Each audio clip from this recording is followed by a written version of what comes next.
you don't have to like someone all the time. Mm-hmm. We do that all the time. We get through that regularly in our lives. You might not always even like the person in your community space, but you might love them. But then for some reason, I think in community, we can feel like, I don't like this about this person, or I don't like how something came down. So now they are completely vilified. If you're constantly and consistently centered in community spaces, then when there is something like that, you're probably resistant to working through it versus someone who's usually not centered and kind of decentered. You're kind of used to it. I have to be in community with this person that I probably don't like, but it's not like a harmful situation, but I'm not centered in this situation. And I think a lot more people need to decenter themselves and think about what is for the good of the community.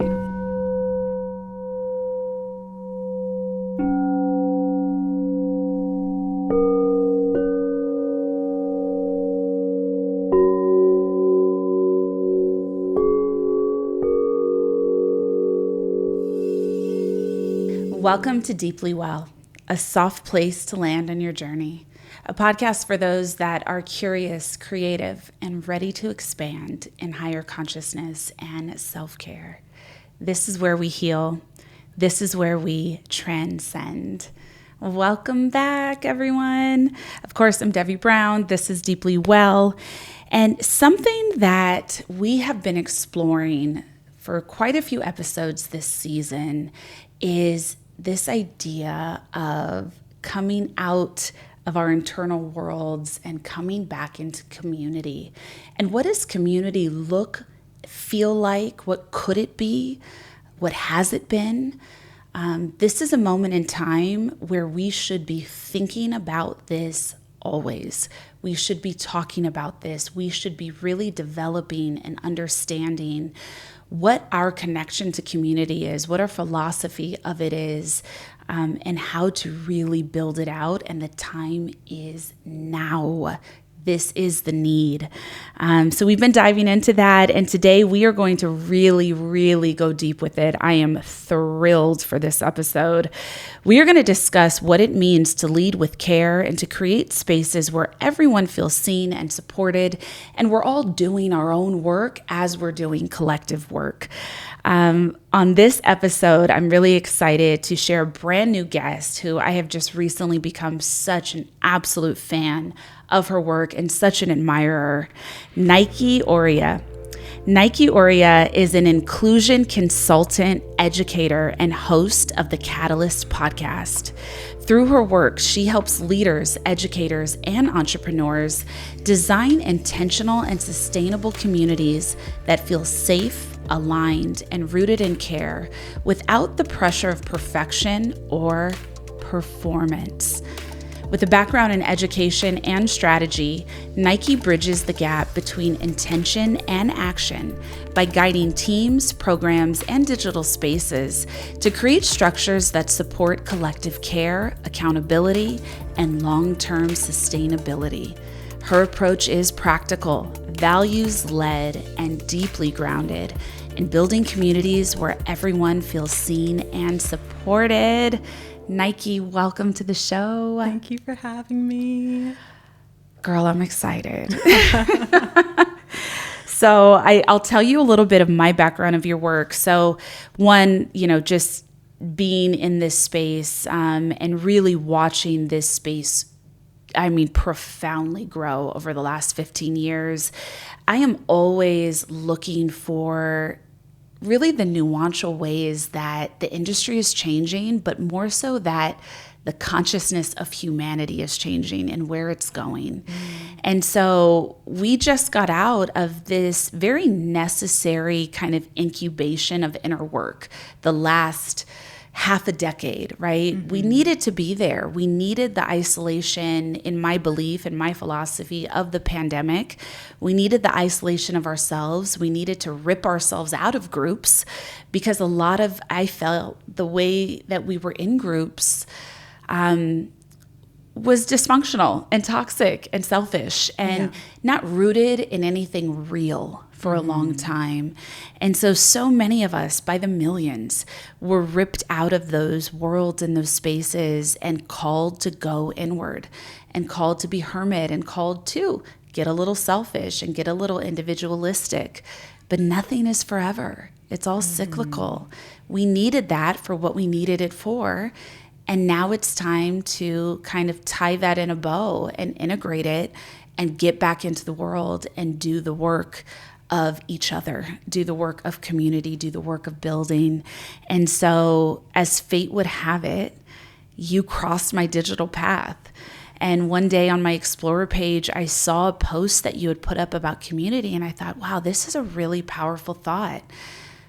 I'm so glad that this is being said aloud. And I'm so glad that this is being created into something that we don't even know yet. So I clicked on that post, I read it, I was really inspired by it, and then I kind of took in all of the ways that you share your work after that. And I spent time with it the last couple of months. I've like been checking in on you, and I've been like, wow, this is powerful. And I think the way that you share your philosophy and your depth of understanding around something that the vast majority of the world has little to absolutely no practice in, I think it's really incredible. And I think it's very divinely timed and aligned. So thank you for your work. I'm so glad you're doing it. Oh, thank you so much. Yeah, I'm so glad that people are resonating with it, especially after talking about it for so long and feeling like nobody's seeing it. But girl, it takes time sometimes. That is, we have explored that on this show. That is the sometimes the bane of my life. You know, you see something so clearly and you get it, and then life and the world and humanity has to catch up. A few developmental things have to happen. Some shifts have to happen before they're ready for what the work of your life is. Yeah. So, you know, what I would really love to start in, let's anchor this conversation first in, so community is as old as antiquity. It's as old as the beginning of human time, right? But the need for it, the way we craft it now, I think is probably more dimensional than it's ever been, more necessary than it's ever been. So how did this community become the work of your life? And how did you know that this was your path and your unique perspective? Yeah, that's such a great question. I think, so my parents are immigrants. They're from West Africa, where community is really, really important. But my family, like my parents and my sister and I, are the only family in the States. So we had to be close-knit, but also my parents raised my sister and I to be very independent with the values of community, right? So like always rooting back home. We would go visit family every summer extensively. We would always talk on the phone.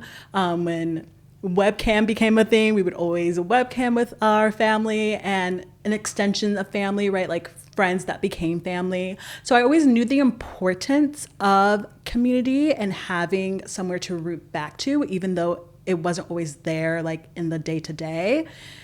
But because it wasn't always there in the day-to-day, I found myself like really craving that and knowing that that is something that I wanted to create, especially the older that I got. So I think that's really what kind of shaped my understanding of community in terms of knowing those values and seeing how even with distance, you could still have strong community bases. But when there is distance, how can we create or be a part of spaces so we can root back to those communities, because we do need it in our day-to-day, even if there's other circumstances that don't allow us to have it. Ooh, when I tell you, like, I have so many paths I want to take this journey of a conversation on that I'm like, where do I begin and how do I start? Because it's such a layered, it's so layered to even think about, because I think we all have different definitions of what community is. Yeah. And also have sometimes traumatizing experiences in community, and sometimes don't feel that we have enough to offer community or enough to give community. So what, in your definition, like, what is healthy community? What is the community ecosystem? What does that word mean? Well, to me, community is when you have shared values and you have a shared mission. And that is so broad, right? Like, I like to say it can be anywhere from like a book club to like your corporate workplace. It really can be a spectrum. It could be something that is something you're getting paid for in the workplace to like something you're just wanting to do and seek out. But I think healthier communities have shared values and shared mission. So you're going to that place or that space because you have a certain goal or intention, but also everyone in that space has the same values that are named too. Because a lot of times we can think that we have the same values, but no one's naming it. And then something happens and then you realize actually we don't have the same values at all. So I always say that's the basis of community spaces, right? Shared mission, shared value, and then other things can come through depending on what niche the community's in, how you want the community to be, what you need from that community, and also what capacity you have to give to community. Because a lot of times I think we also don't realize that we have to take into consideration our own capacity when it comes to participating and contributing to community spaces.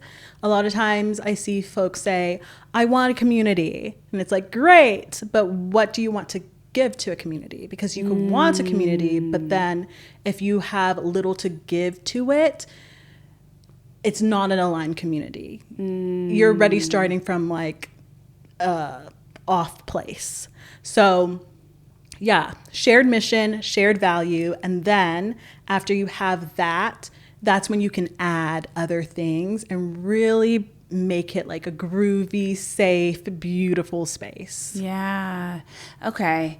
This is also giving me language and letting me know that for the possibility and use of this episode, maybe I should clarify what communities I want to talk about. Oh, yeah. Yes. Because I'm thinking right now, like, as you're saying that, I'm like, yeah, my God, because a single person can be a part of so many different communities at the same time. And they could be filling different needs. You have workplace community, you have hobby community, like book club or things. You have family community or second family, desired family, created family type of community. You have cultural community.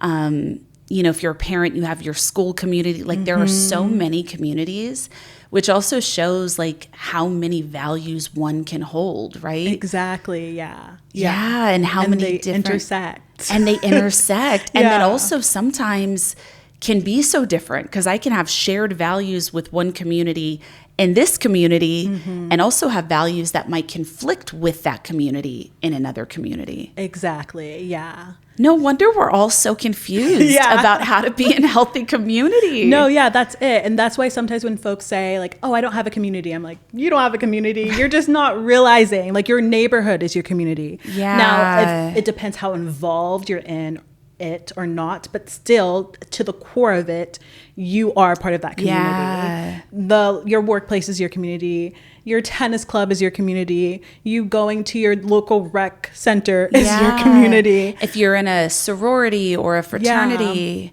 Also, there's the difference between what is paid community, like you're paying to be a part of this community. So you're in the community with other people that are paying to be a part of it. There's online community. And then there's like, those kind of like, there's the community that you could pay to participate in different ways, like, like a league or some kind of a sporting community. And wow. It's kind of endless, which is interesting because I think, we should be aware of that because anything we're walking into with more than ourselves is being in community. Exactly. Yeah. Which is why we should practice it because it's inevitable that we are going to encounter community spaces. I think for kind of the use of illustrating and teaching in this episode, I think where I'd love to land is sitting in the idea of maybe community as what we're building as like support and resource, and more than likely in a free dynamic, like the creation of groups of people that you interact with, maybe really regularly, where you're relying on each other for kind of more of an intimate way, maybe. Yeah, like chosen community. Yeah, like chosen community. Like when we think of that term, like build your tribe, or do you have a tribe? Who's a part of that? What would that look like? Like what do we call that? Yeah, I think it's just like chosen community space. And it could be digital, it could be in person. It could still get complex. But yeah, chosen community where it's like, again, I think you still have shared values and shared mission, right? Like the mission with missions, sometimes I find that folks think it has to be an official thing, like we are striving to do this, this, and this. But a shared mission can literally just be, we just want to have fun. Yeah. And we're all agreeing to have fun together. We're this turn-up community. Yeah, exactly. And then the values that go with that, like what does fun mean to each and every one of us, because we all have different definitions of fun.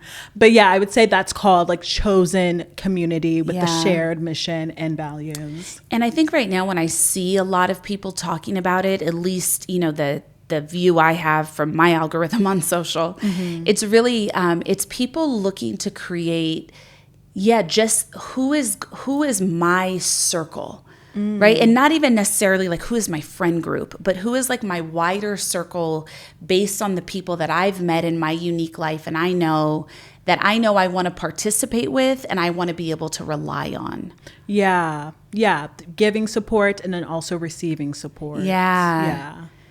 So how does one do that? What is like if someone right now says, I don't feel that I really have strong community, or I may not be an aligned community for who I am right now or where I'm going, how does one even begin to think about being in community?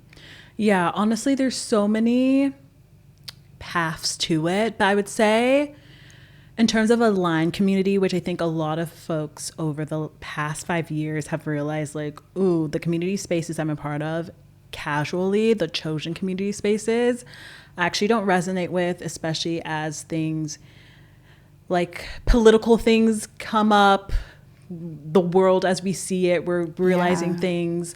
Personal healing, healing. Spiritual growth. Yeah, like as those things come up, it's really just understanding that, and this sounds so cheesy, right? But like there's certain communities for certain seasons, and things are always changing. Like you don't always have to stay in the same community for the rest of your life in order to prove to yourself or to others that like, I know what community is. Communities are allowed to change and grow as we change and grow. And it's inevitable at a certain point. I'm a Scorpio rising, so I feel like everything is inevitable. So I'm just like, bring it on. Like there's always going to be a cycle. Things aren't always going to stay the same, which is okay. That's like the beauty of life. So if you need to realign your community, I think it's taking the shame out of it of like, now I realize that the space I'm in, the community space I'm in, isn't in alignment with my mission, my values. That's okay. I can find a space that is. Or sometimes it's not even that you need to completely leave that community, right? Sometimes it's like, I need to bring things in. Maybe I need to speak up more. Maybe my role in the community has changed, and that's actually the shift that I need to do. So I think it's really understanding and seeing, instead of like completely dismissing things, either by ignoring it and then just continuing on, or just by leaving it. It's just really seeing, number one, what is my role in this community space? Is it a way that I need to contribute, or I'm being called to contribute differently?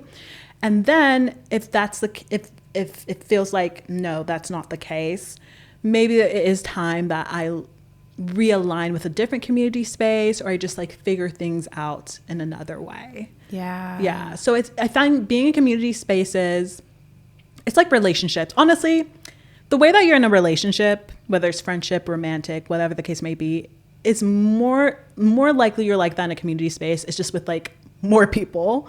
So it's very reflective. Like how you are with your personal relationships reflect through it, just like that for larger community spaces. Yeah, that's so funny. That's when, like, in those spaces, that's when you really get to see, like, the roles we each play or think that we play, you know, because you take on that that character or that role even bigger in big groups. Yes. Yeah. Like if you're the eldest daughter in community spaces, it's like eldest daughter times 100, and then you burn out because you're exhausted. Yeah. Because there's so many more people. So yeah, it's also realizing that. But as you heal that in your personal relationships, you'll see how you'll heal it in community spaces as well. Oh my God. Thank you for saying that. Yeah. That's a big one. Because I think even, the way we relate to community changes so much over time based on how much inner work you're doing on yourself. 100%. Yeah. It's healing work. Yeah. It's all truly connected. Because even there's a lot of people who have, I think, pursued very isolated, individualistic lives. And when they start healing, their capacity and their ability to tolerate the energies of other people and not be triggered or not project onto other people's certain identities because of unfinished business. And it just opens up your world. Like the more inner healing you do, your possibility for the kinds of community you can be in and the kinds of people you can be with changes exponentially. Oh, yes, 100%. That's why sometimes I think it is good to be independent at times, right? Like sometimes we do need to be independent, but it's also finding the balance of, even if you can be independent, letting other people support you. Yeah. Are you talking to me? I'm talking to myself. Honestly, anything I post, I'm like calling myself out. Yes. You know, it's so deeply true. And it's so beautiful to just say it as it is, right? And accept it and find what the path is. Because I have been really gratefully, and I think that's what made me have like an instant admiration and respect for the work I saw from you. Because it was like, it's just really, the way you express things is just so important and powerful, and really useful, like incredibly useful, like I can apply this immediately practical, yes. You know? No, that's my goal. Yeah. And I feel that intentionality because it's you can read it and say, oh, I can do this today. Or I can switch this thought. This can be a breakthrough thought now. I've been having personally like a lot of fun creating and redefining what community in my life looks like. And I'm a profoundly independent person, like also only child, everyone on this show knows that, and single mom, so profoundly wired for independence. Like my favorite thing to do is be alone with myself. And I'm a Gemini. I've always had a ton of friends, like a ton of community, and a lot of like I move through a lot of different kinds of worlds. And so as I've been really thinking about community for myself and my son the last couple of years, it's given me a lot of like deep work to do and reckoning, because you got to get really clear on your values, on what matters to you, on what you know you're willing to do long term. Because like community isn't about like, yeah, I'll dabble in this for like a week. This will be my tribe for the next 6 months. It's like when you want to do it well, and this is what I'm learning, you're looking to really set the foundations of like, not only how can I build my community and it thrive, but how can it like stand the test of time and really grow across decades, so that all that we're investing into each other, the time, the care, the shared values, we all get to reap from it over time as we change and grow, you know, hopefully into old age. Yeah, rooting back. That's what I learned from my parents. Like they still talk to people that they've known like 40, 50 years ago that they went to school with, that like they could call them up and they're like in Switzerland and they're like, you could stay with me. Yes. And when I saw that, I was like, how do you keep connected like that? Right? Especially in this day and age where there is an excuse. I hear from a lot of people of like, yeah, like if it's not in front of me, I just forget. I just don't buy that necessarily, because my parents are still connected to so many different community members that are across oceans. So you really have to be intentional about it. And it's a lost art, because what you're describing, it's like that was the way to keep in touch. You were making actual phone calls and you were writing letters, you know, or you were like sustaining a knowing of a person because we knew so many less people. Yeah. You know, I think now, like, our population as human beings has doubled since 1980. That's actually insane. Yeah. Like 4.5 billion to 9 billion on the planet in the span of like 45 years is insane. But then also the advancements, because I think for my generation, for your generation, it's really... that wasn't fully taught to all of us, and it wasn't as much a necessity because we were learning this brand new thing, which is how to actually reach out to all the world through social media, through the internet, and it's like, you really can't do both. Like, you can't be pursuing this like vast, like surface level connection with everything and root back and root deeply. Like, I think this is a pivotal moment where we have to choose. I know I want to choose community. I want to choose to really learn it, to thrive in it, to give to it.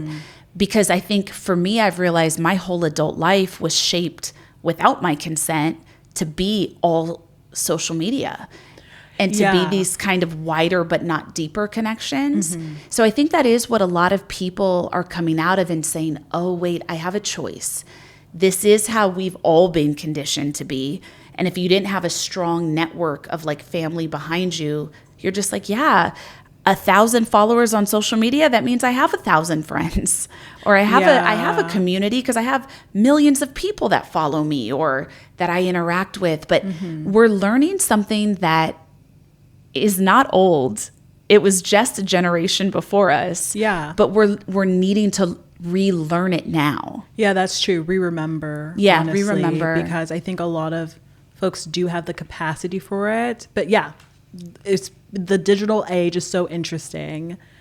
And digital communities can be really impactful as well. But because I primarily work with digital communities right now, it's using all the things of in-person communities, but just modifying it for the digital space. So it has to be in depth. It can't be surface level. But I think also right now, folks are kind of like you mentioned earlier, folks have had bad experiences in community spaces. They've been hurt in community spaces or hurt by others. And so being surface level kind of gives like the illusion of like, we're in community, but I'm protected. Like, I don't have to get deep. I want the aesthetic of community and I want to say, look at my community, but I actually don't want to engage in like the emotional vulnerability that comes with community. Let's talk about that. Because I think you're hitting on something so incredibly real for so many people listening. This false idea of safety by surrounding yourself with people that you don't know well, but you feel connected to. And especially if you've been following each other, you feel like you've known each other over time, but not actually. Like, not actually in your real life in a way that's like meaningful or useful to either. Yeah, because there's such a difference between an audience and a community. Yeah. And we'll see that a lot of folks will speak to their audience and say, we're a community because you know these things about me. And then as the audience member or the community member, you're like, I am a part of your community because I know your favorite color and I know your dog's name and I know your favorite food. But in actuality, like, you don't know. And so that's when things get a little messy, blurred lines, like that parasocial dynamic. Yeah, absolutely. Yeah. And you feel like you have this emotional connection, but in actuality, it's not an in-depth emotional connection. Yeah. And a lot of projection, and outsourcing of feelings. Talk about that. What you were saying a minute ago, I think,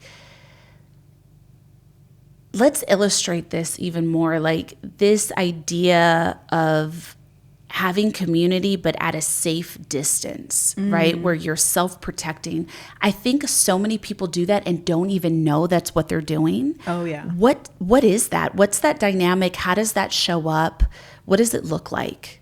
I mean, I feel like it can look like, the surface level connections, like knowing specific things about community members in a community space, but not having or not investing in the relationships so that if something like a misunderstanding, misagreement, or conflict happens, it could sustain that situation. That's kind of when you could tell, because it's so easy to kiki with someone, right? Right. It's so easy to have like the good times, or commiserate. the joke. Yeah. It's so easy to celebrate other people, like their joy.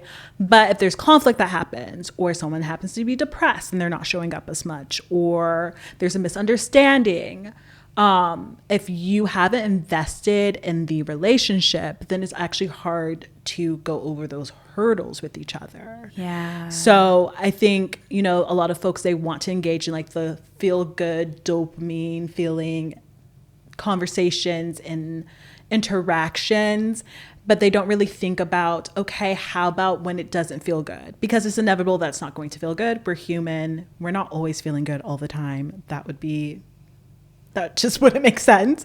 We're supposed to experience a range of emotions. So as an individual, since I'm supposed to experience a range of emotions, if I'm in community with someone, I am going to expect that we are also going to go through a range of emotions. Yeah. I'm going to witness you being happy, which is probably how we'll connect, but I'll also witness you being sad, angry, confused. We might engage in a situation where there's a misunderstanding, there's a conflict.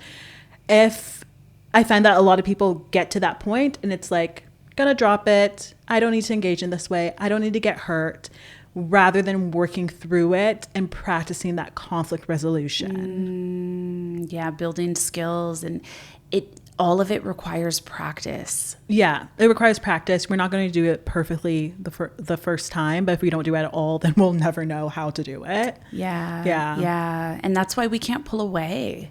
Yeah. We shouldn't pull outside of, if you are in a situation that is abusive, toxic, unhealthy, absolutely pull away. Yeah.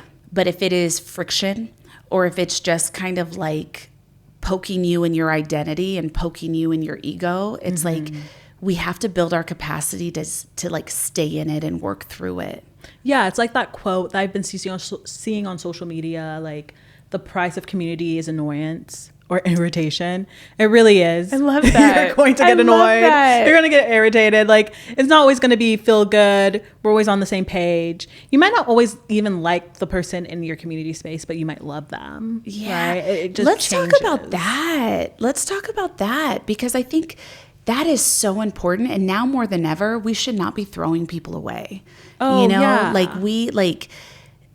You don't have to like someone all the time. We do that all the time. We get through that regularly in our lives when we have to. Yeah. But then for some reason, I think in community, we can feel like, I don't like this about this person, or I don't like how something came down. So now they are completely vilified or canceled, or now they're my actual enemy, or I'm going to do whatever kind of things like ignore or talk about or, reject.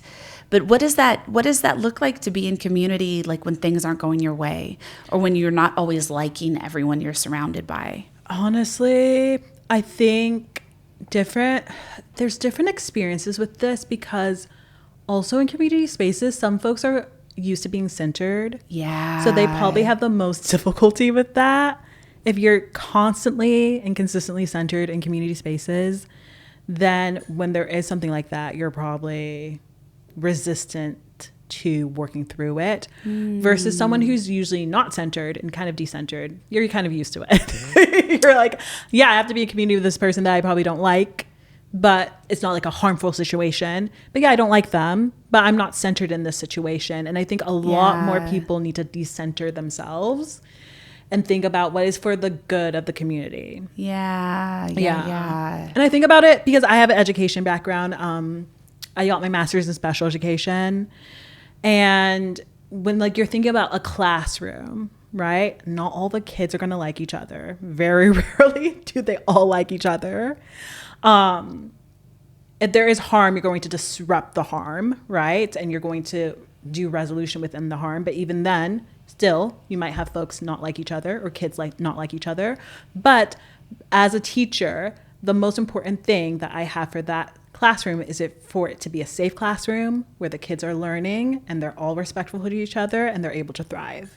So I'm going to think about the whole classroom and what's best for the whole class. Yeah. A kid might not like another kid, but that's not like my main concern. Yeah. As long as they both feel like they belong and they're able to thrive. They don't have to both like each other to feel those things, because I have to take in consideration the whole classroom. Now, everything that I'm talking about with that, adults need that too. We've just kind of discarded that need as an adult. As soon as you turn 18, folks are like, we don't care about that. But it's just as important to feel that sense of belonging. You don't have to like everyone in your community space. You just need the shared values. You need that respect. And you need to think about the community as a whole. That is such an incredible example. That classroom example, that I think shines through like so brightly, because it, especially for anyone that, if you remember your youth enough, or if you're a teacher, but definitely like as a parent now of an elementary age kid, it's like, yeah, like sometimes the kids are in conflict and they don't like each other. Their identities are shifting, emotions are high, but there is this shared belonging. There's this shared belief. No one or couple of people feel completely ostracized. Like everyone has the space to be in their personhood. And yeah, you can just, okay, well, I know those two don't like each other, so I'll put one on this side, one on this side. Yeah. They don't hate each other. It's not a battle. They're not causing harm to each other. There's no need to like create real divide. It's just, I can trust that you'll find things to do over here. Yeah. You know? And striving to be equitable, right? Like Striving to be again, equitable. putting one on one side and then one on the other, versus like putting one in the hallway. That's when like one is getting centered over the other. And of course you're not going to feel like a sense of belonging. So just because someone doesn't like someone else doesn't mean they have to ostracize them in community spaces, right? It just means that maybe you have to go in different spaces, different niches within the community space. And I think sometimes we confuse, I've been thinking about this a lot recently, but we can kind of confuse like punishing people in terms of like, oh, I'm protecting my peace and I'm protecting the community's peace, but honestly, we end up just punishing others when we don't like them, or we feel like there's a misunderstanding or something's uncomfortable. So I always just say like, really center like the community, not the individuals. The individuals make up the community. You would not have the community without the individuals. So their safety should be in consideration. Yeah. Oh, that's so important to hear. That is so important to hear. I want to read a couple of your posts that I've saved that I really loved. Oh yeah, I'm so curious. I mean, there were so many, and I was going through like, I am like such a natural Pinterester, even without like doing too much on there. But like, you know how on the back of your Instagram, you can save all these different files? Like you can have categories. I didn't know that. What? Oh my God. I'm behind, I think. What? Yeah. Oh my God. I mean, I have like 105 folders back there, honestly. Oh, wow. So I'll actually show you as I'm finding you. So if you go into your saved on the back end, you can create all these different like categories that you save stuff in. Oh yeah, see, I have like a ton of different. Yeah, because I have been saving, but I don't know where they've been going. So you can categorize them or just go in the back end and see all of them at once. So I've saved yours in a bunch of different folders, but I pulled some today that I was like, oh, I love this. So I love this. Okay. So one of the ones that I'm going to read, and everyone, her Instagram is Nike Aurea, Nike Aurea. It'll be linked in the show notes of this episode. You can get it easily. But one of the posts you put up said, when people say they want accountability in community spaces, what do they actually mean? Because sometimes what people call accountability is actually punishment. In community spaces, we often pursue punishment or being punished instead of accountability because of how we've been socialized to respond to harm. Accountability includes consequences, but not all consequences are punishment. Punishment focuses on blame. It isolates, shames, and instantly ends connection. Consequence is different. It's about the natural outcomes of choices and actions. Consequence can sound like, I no longer feel safe collaborating right now, or this behavior doesn't align with our agreements. And then you have repair, which asks, how can trust be rebuilt within this situation? Or what are the best next steps with everyone and the community in consideration? Accountability isn't punishment. It's an invitation to take responsibility and reflect on your actions and how they impact others. Accountability is care in practice. It centers curiosity, integrity, and repair. Wow. I mean, that's a really big teaching that you offered in 20 slides. That's a really fundamentally, this is so foundational for so many people. And I think, and I'm not saying this with any judgment, there are things we all may have known that society may have pushed you away from in the last decade based on how society on the bigger stage has been moving through what accountability and consequence does and doesn't look like. I think that's always kind of what's happening in the world and the zeitgeist. But when we talk about, that's such a profound difference that people don't get. Punishment versus accountability. Yeah. You expressed it, really powerfully there, but what was some of your background inspiration for creating that teaching and understanding in that? Honestly, I'm a reality TV connoisseur, so I watch a lot of reality TV. And a trend I've noticed with reality TV, because I watch it because the human behavior is so interesting and community spaces on reality TV.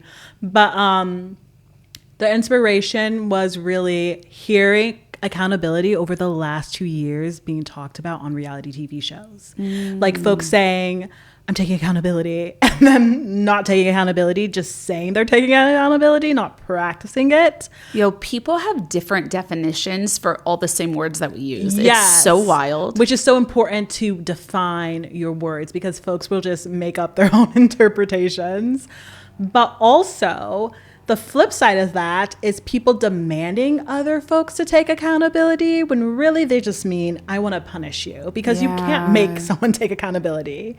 It's something that the person needs to want to do. So it really came from that, folks wanting to take accountability, but maybe not knowing how to practice doing that.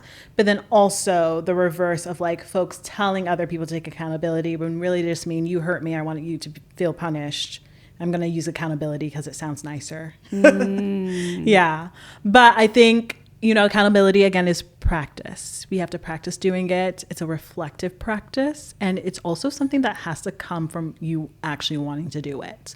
You can't fake accountability. Otherwise, that's not accountability. That's just saying, sorry. And then I do have a client who's so great at what they do somatic work, where they said, because I find a lot of folks in community spaces, the thing that they're fearful of is giving folks chance after chance after chance and still getting hurt.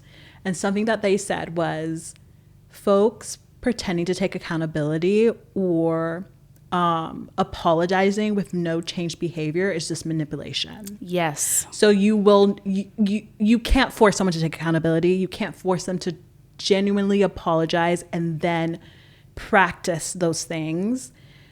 But I feel like folks feel like they can, but really what they're just looking for is to punish others for the harm that they felt. How does someone begin to take accountability? I think it starts by reflecting on your actions and actually acknowledging, or deciding for yourself, actually, not acknowledging, deciding for yourself if you want to acknowledge the impact that you may have had on someone else. And we might think, ooh, that person should take accountability, but it really has to be something that comes from within. Because that's the only way behavior changes. Yeah, that's the only way behavior changes. And I am no longer interested in being in community spaces with folks who know what to say, but they just don't know what to do. It's easy to know what to say.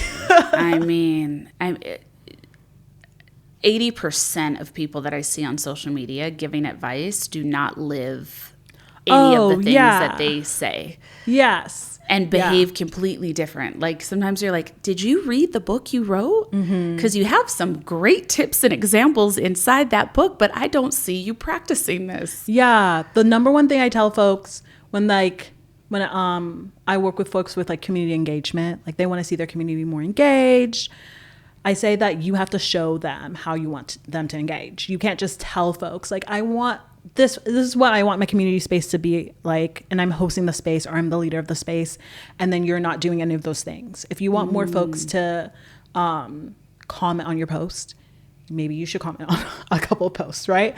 If you want more folks to have conversations without shame and guilt, you should have conversations without shame and guilt. It's really hard to attract the community you want if you're not in practice with those values that you say you want to share with them. Yeah, truly. I want to read another post that you have. I have two more actually that I want to read because I just think they're amazing. Another one says, old wounds and new spaces, why past harm can shape how we show up in community. Sometimes we carry old wounds into new spaces, even when the space hasn't harmed us. It can look like assuming you'll be left out before it happens, expecting conflict where there isn't any, seeing feedback as attack, or withdrawing to protect yourself, testing the space to see if it will hurt you, sabotaging your own belonging. Creating or joining new communities doesn't erase past experiences, but it can create new opportunities and experiences in the present. A community supports healing when it is clear about what it expects, when it names harm instead of letting it slide, and when it chooses repair over avoidance. But it's also important that we reflect as members, share our needs, and give things a chance. We support healing when we name our needs, pause before assuming the worst, and allow care to reach us even when it feels unfamiliar. Old wounds do not heal overnight, but with practice, community can become a place where we learn that belonging and care are possible again in the aligned spaces. Wow. Yeah. No, yeah, projection. I always feel so bad when I see someone project their past and kind of self-sabotage a new community space. Yeah. And I've seen it so many times when a part of communities I've been or I've helped manage or consult on, because it's really just coming from hurt and womb. But I think also knowing that you may project things can help you work through them. Yeah. So really my intention with that post is like reminding folks that, you know, you won't be perfect. Like it's inevitable that you might project something old into something new, but also being gentle with yourself and honest with yourself that when you might be doing that and actually self-sabotaging. For people that would consider themselves maybe empathic, previously people pleasers, caretakers, overgivers, give me some explanation to this. And I'm just going to read the first slide. Community care isn't everyone doing everything. It's everyone doing something. Sometimes there's a fear of being in community after you've done your healing work because you don't want to take care of everyone, or you don't want to feel like you're the one that's going to show up and now take on a whole load. So like, what does that look like? Like, how do you give what you have? How do you show up in reciprocity, but also not lose yourself in overgiving in community? I think it's really being honest with yourself and others about your capacity. And sometimes capacity doesn't mean like everything that you have to give. You get to determine your capacity. Like I might have high capacity for something, but maybe I don't want to give high capacity. I want to give medium capacity. And I need to be honest with myself and my community members if that's the case. So I think a part of community work too, and even that post, is boundaries to holding to our boundaries, but also being clear about our boundaries and sharing it. Yeah. And I found that a lot of people, especially in aligned community spaces, they'll be receptive to that and they'll be understanding. Sometimes you just kind of have to state it and remind folks of your capacity. Yeah. And then holding to those boundaries. It's so easy. I actually, I had a conversation with someone a couple months ago that I'm just going to hold on to for a while, because they were talking about how they, in the community spaces they're in or the relationships that they're in, usually when they say no to something, the person keeps asking, and they just give in. Right. And they're like, it's just easier to give in instead of saying no so many times. Like, I feel uncomfortable saying no. And I told them, I said, they should feel uncomfortable for continuously asking you. You shouldn't feel uncomfortable for saying no. But inevitably, you might feel uncomfortable, right? So the thing is, folks are going to ask. Yeah. Certain people have been socialized to understand the more that they ask and the more that they push others, that they will get what they want. I made a commitment to myself to no longer betray myself in the name of someone else. And that also means when it comes to my boundaries and capacity. Again, it's not easy. It's actually quite difficult. And again, you might feel bad about it. However, I find if you could just root back to, I need to take care of my own self and my well-being, and I have named my capacity. Yeah. And I've been honest about it too, and I've been clear about it. If someone is continuously walking over that, that means they don't have the same shared values and they're not meant to be in your community space. So good. Yeah. Yeah, so good. And I think too, and that's where we all, to do this well together, that's where we all have to land, is also that community is us practicing being who we say we are. Yeah. You know, it really is. Like, it's so important to come out of isolation and be in practice with relationship, you know, and we're not going to do it perfectly, and we're not going to get it right all of the time. And sometimes you're going to make yourself cringe. Sometimes you're going to notice what your own limitations are. Either way, it's just helping you continue to refine who and what you are, what your values are, what you allow, and like what you give, you know, how you're in reciprocity with the rest of the world as well. And being open to maybe acknowledging when you aren't, when you're not practicing who you say you are. Like when you do get that feedback and folks are saying, actually, you think you're coming across this way, but you're actually not. And saying, oh, maybe this is a time to self-reflect. And I think it is knowing yourself deeply as well, right? But again, sometimes we change and we don't even realize how we change, and we have other people reflect it back to us. And that's like the beauty of community as well, is being able to do that, not always having to rely on ourselves for our perception of self. Yeah, I love that. Not always relying on yourself for your perception of self. Wow, I love that so much. I would love to take this moment. At the end of every episode, I invite each guest to give what we like to call soul work. So it is an opportunity to do something that helps to further integrate all the thoughts that were explored in this episode. It can look like a practice, it can be a prompt, it can be a quote, but anything uniquely from you to be soul work for this episode. Honestly, I feel like my lifetime soul work is unlearning perfectionism. So I would always encourage everyone to navigate their relationship with perfectionism, get to know the relationship, get intimate with perfectionism and what it means to you, and why, as a human being, you don't need to be perfect. It's not your job. And in fact, your messy human self is what we need more of to practice being who we authentically are. I love that.